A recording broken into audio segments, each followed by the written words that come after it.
Bismillahirrahmanirrahim. Përgjigje të jashtëzakonshme, të mrekullueshme, me të cilat pejgamberi alayhi salatu wasalam i drejtohet një personi i cili kishte ardhur për të mësuar rreth Islamit.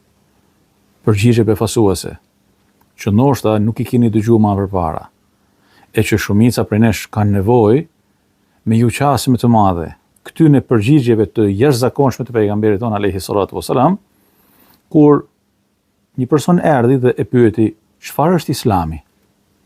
Dhe pejgamberi alayhi salatu wasalam i tha të paqtohet zemra e jote dhe të shpëtojnë muslimanët nga gjuha e jote dhe nga dora e jote. Allahu Ekber. Paqtimi i zemrës, pastrimi i saj nga hileja, nga zilia, nga zemërngushtësia, pastrimi i zemrës me tobe, me istighfar, me përmendjen e Allahut Azza wa Jall. Paqtimi i zemrës me lidhjen e vazhdueshme me Allahun Azza wa Jall.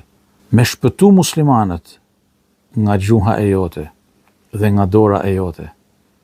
Gënjeshtra, thashethemet, gibeti, përfolja, nxitja të keqes, fitnet, përçarja, dora, zullumi, sa njerëz firmosin padrejtisht kundër hakut të dikujt.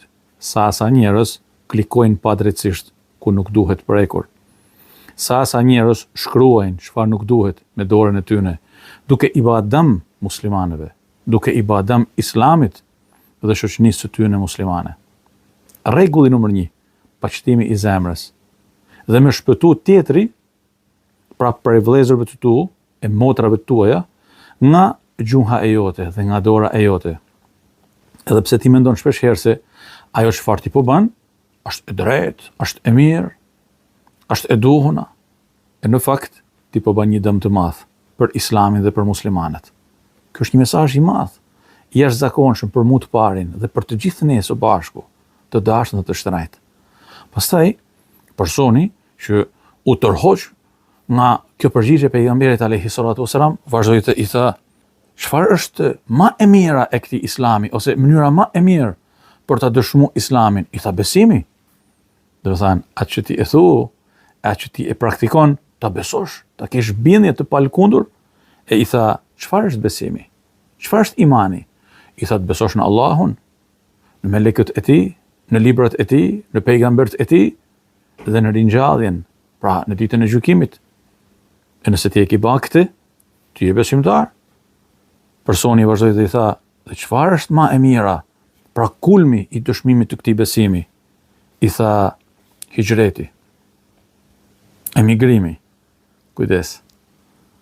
Personi i tha, dhe çfarë është më e mira e emigrimit? Pra si me e dëshmu më së miri emigrimin? I tha, duke u larguar nga çdo gjë e keqe.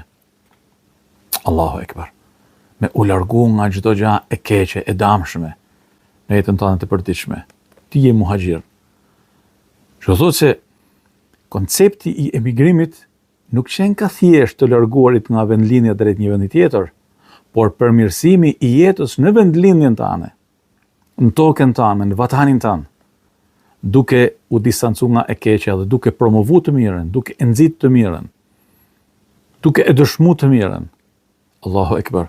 Imagjinoni sikur të gjithë ne të dashur dhe të shtrenjtë ta praktikonim vetëm këtë, më të mirën e besimit, hijretin, në përditshmërinë tonë, në komunikimin tonë të përditshëm. Si do të ishte shoqënia? A do të kishte më korrupsion? A do të kishte më hile? A do të kishte më zigzake? A do të kishte më zullume? A do të kishte më shkelje të drejtave të njerëzit? A do të kishte më hijreti, me u distancu dhe me u largu nga çdo gjë e keqe. Pastaj i tha, dhe çfarë është më e mira e hijretit? I tha, xhihadi, sakrifica, përkushtimi. I tha, dhe çfarë është më e mira e xhihadit? I tha, të përballesh me femuhuesit nëse takohesh me ta. Pra nëse përballesh në luftë, ndalu pak saktu. Kanë thënë dikur se uria është femuhues. Hazreti Ali u thoshte, po të ishte varfëria një burr, do ta kisha luftuar atë. Pejgamberi alayhi salatu wasalam thotë që varfëria desh të ishte femuhim. A nuk ka në realitetet tona të përditshme cilësi të femuhimit, me të cilat ne përballemi çdo ditë dhe harrojmë se në fakt duhet të përballemi në një sakrificë dhe një përkushtim të jashtëzakonshëm për ta mujt të keqen në jetë, për të përballë me çdo element të varfënisë, e të urisë, për të arritur mirëqenien në jetën tonë të përditshme, për të luftuar çdo element të femuhimit, në mënyrë që besimi me krejt elementet e tij të dominojë në jetën tonë të përditshme. Prandaj, ma e mira e hijretit është xhihadi, dhe ma e mira e xhihadit me u përballë me të keqen në jetë, me u përballë me femuhimin kur të përballemi, me u përballë jo për të vrarë njerëz, jo për të shkatruar jetë njerëzish, po për të mujt të keqen në jetë, se për të udhëzuar gjithësinë dhe çdo me të cilin ne kemi kontakt drejt më të mirës, drejt dritës së Allahut Azza wa Jall, drejt besimit, drejt vlerave të Islamit. Pastaj i tha, dhe çfarë është më e mira këtij xhihadi?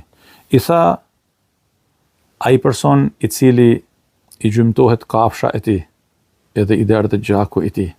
Dhe u tha, një person i cili sakrifikon me çdo gjë që ka në jetën e tij, prej pasunisë, prej mundit, prej sakrificës, dhe nuk dorëzohet në përballjen e tij me të keqen. Pastaj i tha edhe dy vepra, të cilat janë më të mirat e veprave, përveç dikujt që mund veprojë si soji i tyne. Pra si të thush, ajka e ajkës, tha një haxh mabrur, pra i zhveshur nga syfaqësia, nga gjunahet, nga veprat e liga, edhe një umër mabrure.